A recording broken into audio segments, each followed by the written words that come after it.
This is experiment 3, determination of a chemical formula. I'm Jacob Cady. I'm Haley Owens. The purpose of this experiment was to synthesize and determine the empirical formula of the product of a reaction of zinc metal with solid iodine. And part B was to determine the formula of an unknown hydrate. Some background on this lab. Elements combine in fixed ratios to form compounds. Mole is a unit in chemistry that represents an amount of molecules, ions, or atoms. The definition is the number of atoms in 12 grams of carbon. Avogadro's number can choose 6.02 times 10 to the 23rd. The procedure we used for part A of this experiment: first, we took our 100 milliliter beaker and recorded the mass as accurately as possible. Our 100 milliliter beaker weighed 51.28 grams. Next, we added 0.61 grams of zinc and we massed that together with the beaker. The mass of the metallic zinc in the beaker together was 51.89 grams. On a pre-weighed piece of paper, we massed out 0.6 grams of solid iodine and we added that to the beaker. With the metallic zinc and the iodine, it was 52.51 grams. After that, we added about 5 milliliters of 0.2 molar acetic acid to our beaker.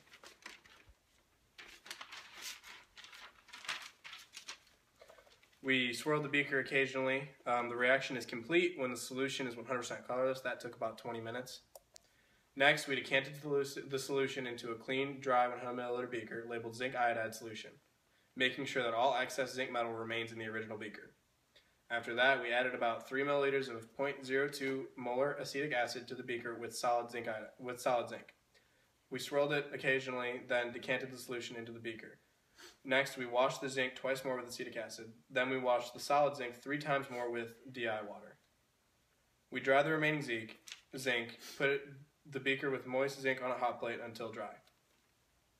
After removing the beaker from the hot plate, we allowed it to cool and weighed the beaker with zinc. Heating it again for 5 minutes. We removed the beaker from the hot plate and allowed it to cool. We weighed the beaker with the zinc. Whenever we weighed it after it was cooled, with the dried zinc, it was 51.72 grams. We heated it again for 5 minutes and massed it again. The weight after 5 minutes was 51.71 grams. Because our mass was closer than 0.01 grams to the previous mass, we were finished with this part of the experiment. The goal of this experiment was to find the empirical formula of zinc iodide.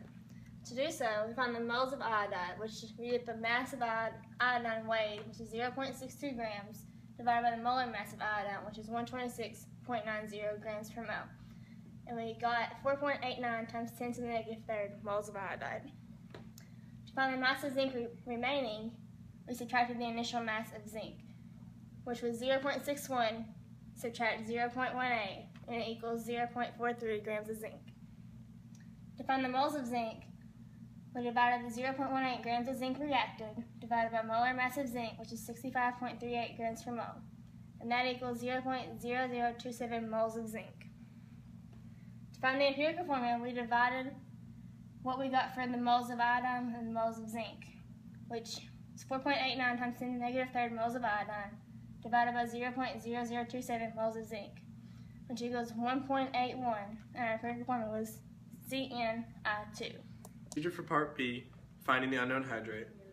Step number 1, the unknown hydrate of magnesium sulfate, zinc sulfate, or strontium chloride. We had unknown hydrate letter P. The second step was to weigh the crucible with the cover and record the mass.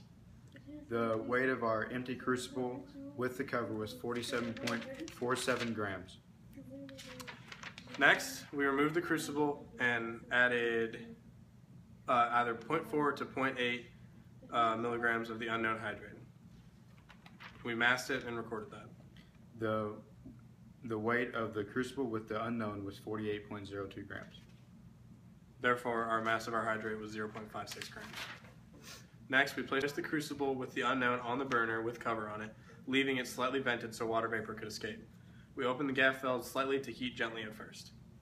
Making sure listening for crackling, we removed from the heat until the crackling stops, then put it back on. After 5 minutes, if no more crackling, we heated more aggressively and heated that for 20 minutes. We removed it. Once the crucible was cool enough to pick up with our hands, we weighed it and recorded the mass. The weight after heating it was 47.81 grams. We placed the crucible back on the burner and heated it on high for 5 minutes. We removed it and allowed it to cool. Next, we weighed and recorded it. After the second heating, the mass was still 47.81 grams. Because our mass was closer than 0.01 grams of our previous mass, we stopped and we did not repeat the heating process. We moved on and poured a small portion of 6 molar hydrochloric acid into a small beaker. We lit the Bunsen burner and we took our metal spatula, cleaned it by dipping it in the hydrochloric acid and holding it over the flame. We repeated that until there was no color on the flame from the spatula. We put some of our remaining unknown on the metal spatula and placed it inside the flame. If the flame was bright red, the unknown was strontium chloride. We did not see a red. Next, we put a small portion of the unknown into a test tube and added a few milliliters of DI water. We dropped a strip of magnesium metal into the solution and waited about 5 minutes. If we saw a dark substance collecting on the magnesium strip, we have zinc sulfate. Our observations were gas evolved and a dark substance collected on the magnesium strip, which means that our unknown was zinc sulfate. Our goal for part B was to find out our unknown hydrate, which is, we figured out that it was zinc sulfate. But for our calculations for part B, we have from the mole of water, which the mass of the water was 0.21 grams. The molar mass of water is 18.02 grams per mole, and it equals 0.012 moles of water. Then we had to find the moles of the anhydrous salt. The mass of salt is 0.34 grams, divided by the molar mass of 120.36 grams per mole, which equals 0.0028 moles of anhydrous salt. From the empirical formula, we divided 0.012 moles of water divided by the 0.0028 moles of anhydrous salt, and it equals 4.28. So our empirical formula is ZnSO4 times H2O.